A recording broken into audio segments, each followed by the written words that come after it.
ஆண்டவராகிய இயேசு கிறிஸ்துவின் நாமத்தில் காலை வாழ்த்துக்கள். இன்றைய மன்னா, என் கட்டளைகளின்படி நடந்து என் நியாயங்களை கைக்கொண்டு உண்மையாயிருப்பானாகில் பிழைப்பான், அவனே நீதிமான் என்று சொல்லப்பட்டிருக்கிறது என்று கர்த்தராகிய ஆண்டவர் சொல்லுகிறார்.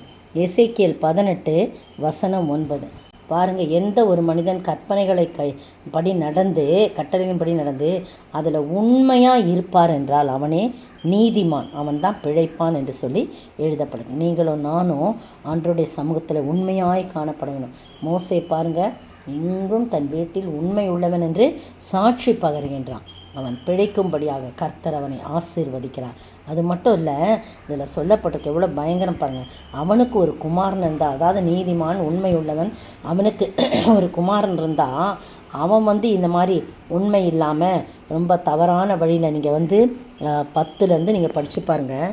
அப்படிலாம் விக்கிரகங்களுக்கு நேராக தன் கண்களை ஏறெடுத்து அருவருமானதை செய்து வட்டிக்கு கொடுத்து பொலிசை வாங்கினால் அவன் பிழைப்பானோ?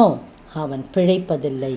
அப்பாவுடைய வால் பிடிச்சிக்கிட்டு அப்பாவுடைய காலை பிடிச்சிட்டு பரலோகத்துக்கு போகவே முடியாது. அவங்கவுங்க ஆத்துமாவுக்கு அவங்கவுங்க தான் பொறுப்பு. பிரியமானவங்க, மனைவி நல்லா இருக்கிறாங்க, கணவன் நான் என் மனைவி நல்லா ரட்சிக்கப்பட்டு நல்லா இருக்கிறாங்க, உண்மையாக இருக்கிறாங்க, அவங்கள வச்சே நான் போயிடுவேன், ஒரு காலம் நடக்காது. அவங்களுடைய ஆத்துமாவுக்கு அவங்க தான் பொறுப்பு. பாருங்கள், திட்டமும் தெளிவுமா சொல்கிறார். எல்லா அருவருப்புகளையும் செய்தானே அவன் சாகவே சாகுவான், அவன் இரத்தப்பழி அவன் மேல் இருக்கும். சரி, இதோட கூட அவனுக்கு ஒரு குமாரன் பிறந்தா அவன் தன் தகப்பன் செய்த எல்லா பாவங்களையும் கண்டு நான் அவைகளின் படி செய்யாதபடிக்கு எச்சரிக்கையாக இருந்து அவர் தகப்பன் செஞ்ச ஒரு தவறு கூட செய்யாமல் அவன் சிறுமியானவனுக்கு நோவுண்டாக்காதபடி தன் கையை விலக்கி வட்டியும் பொலிசையும் வாங்காமல் இருந்து என் நியாயங்களை 17 நியாயங்களை படி செய்து என் கட்டளையின்படி நடந்தால் அவன் தன் தகப்பனுடைய அக்கிரமத்து நிமித்தம் சாகாமல் பிழைக்கவே பிழைப்பான். பார்த்தீங்களா?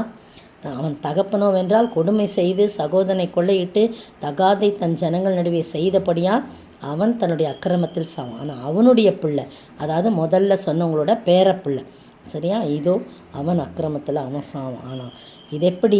குமாரன் தகப்பனுடைய 19 குமாரன் தகப்பனுடைய அக்கிரமத்தை சுமக்கிறது இல்லையா அப்படின்னு நீங்கள் கேட்டிங்கன்னா, இல்லை, குமாரன் நியாயத்தையும் நீதியும் செய்து உண்மையோடு என் கட்டளைகளை கை கொண்டு இருந்தால் அவைகளின் படி செய்ததினால் அவன் பிழைக்கவே பிழைப்பான். அடுத்த 20 பாவம் செய்கிற ஆத்துமாவே சாகும், குமாரன் தகப்பனுடைய அக்கிரமத்தை சுமப்பதில்லை.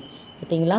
தகப்பன் குமாரனுடைய அக்கிரமத்தை சுமப்பதில்லை. நீதிமானுடைய நீதி அவன் மேல் தான் இருக்கும், துன்மார்க்கனுடைய துன்மார்க்கமும் அவன் மேல் தான் இருக்கும்.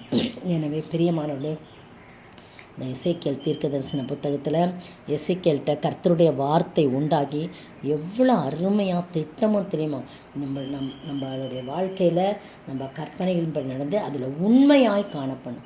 உண்மையாய் காணப்படும் போது நாம் பிழைக்கவே பிழைப்போம். நம்முடைய பிள்ளைகள் அப்படி துன்மார்க்கமான வழியில் நடந்தால் நம்ம ஒன்றும் செய்ய முடியாது, சொல்லி பார்க்கலாம், அவ்வளோதான். ஆனால் அவங்க நம்மளுடைய கண்ட்ரோலுக்கு மிஞ்சி போனால் அவங்க சாகவே சாவார்கள்.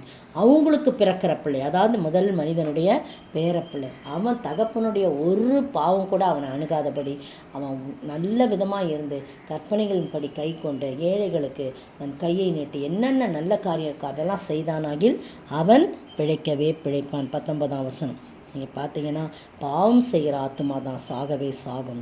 தன் குமாரன் தன் தகப்பனுடைய அக்கிரமத்தை சுமப்பதில்லை, தகப்பன் குமாரனுடைய அக்கிரமத்தை சுமப்பதில்லை. நீதிமானுடைய நீதி அவன் மேல் தான் இருக்கும், துன்மார்க்குடைய துன்மார்க்கம் அவன் மேல் தான் இருக்கும். அதனால் ஒரு குடும்பத்தில்னா எல்லாரும் ரட்சிக்கப்பட்டு ஞானஸ்நானம் எடுத்து கர்த்தருடைய நீதியை நிறைவேற்றி உண்மையாய் காணப்பட வேண்டும் என்பதை நான் மறந்து போகக்கூடாது. பரவாயில்ல, என் மனைவி இருக்கிறாங்க, என் கணவர் இருக்காங்க, என் பெற்றோர் இருக்காங்க, நான் வாழ்கிற வரைக்கும் வாழ்ந்து கடைசி நேரத்தில் என்ன செய்வேன்? எங்கள் அப்பா காலை பிடிச்சிட்டு போவேன், எங்கள் அம்மா காலை நோ கிடையவே கிடையாது. நீங்களும் நானும் ஆண்டவருடைய சமூகத்தில் நம்மை தாழ்த்தி கர்த்தருடைய கற்பனைகளை கை கொண்டு நியாயத்தை கை கொண்டு அதில் உண்மையாக இருக்கும். செய்கிறது வேற, அதில் உண்மையாக இருக்கும்போது நாம் பிழைக்கிறவர்களாய் இருக்கிறோம். நம்முடைய சந்ததியும் அப்படி உண்மையாக இருந்தால் சந்ததியாய் பிழை போட்டுகிற என் ஆண்டவர். அதே நேரத்தில் அப்படி உண்மை இல்லாமல் ஆண்டவருடைய வார்த்தைகளை கை கொள்ளாமல் நம்ம இஷ்டம் போல நடந்தால் அவங்க சாகவே சாவார்கள் என்று சொல்லப்படும். எனவே ஆசீர்வாதத்தை பெற்றுக்கொள்ள நம்முடைய கர்த்தருடைய சமூகத்தில் நம்மை அர்ப்பணிப்போமா? ஜெபம். துன்மார்க்க ஏதுவான வெறி கொள்ளாமல் தெய்வ பயத்தோடு என்றுமே ஆவியினால் உள்ளம் நிறைந்தார் சங்கீத கீர்த்தனம் பாடு. ஆவியினால் உள்ளம் நிறைந்தால் சங்கீத கீர்த்தனம் பாடு. நன்றியால் துதி பாடு நம் இயேசுவை உள்ளத்தால் என்றும் பாடு. நல்லவர் வல்லவர் உண்மையுள்ளவர் வார்த்தையில் உண்மையுள்ளவர். அல்லேலூயா. நல்லவர் வல்லவர் போதுமானவர் வார்த்தையில் உண்மையுள்ளவர்.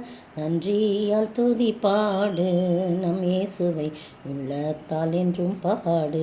ஸ்தோத்திரிக்கிற ஆண்டவரே, உண்மை உள்ளவர்களாய் நாங்கள் காணப்படும் போது நீர் எங்களுக்கு உண்மை உள்ளவராயிருந்து எங்களை பிழைப்பூட்டுகிற தேவனாயிருக்கிற அப்படிப்பட்ட உண்மையாய் நாங்கள் காணப்பட நீர் உதவி செய்ய வேண்டும் என்று கர்த்தரும் மீட்பெரும் ராஜாவுமாகிய இயேசு கிறிஸ்துவின் விலையேற பெற்ற நாமத்தில் ஜெபிக்கிறேன் பிதாவே, ஆமேன்.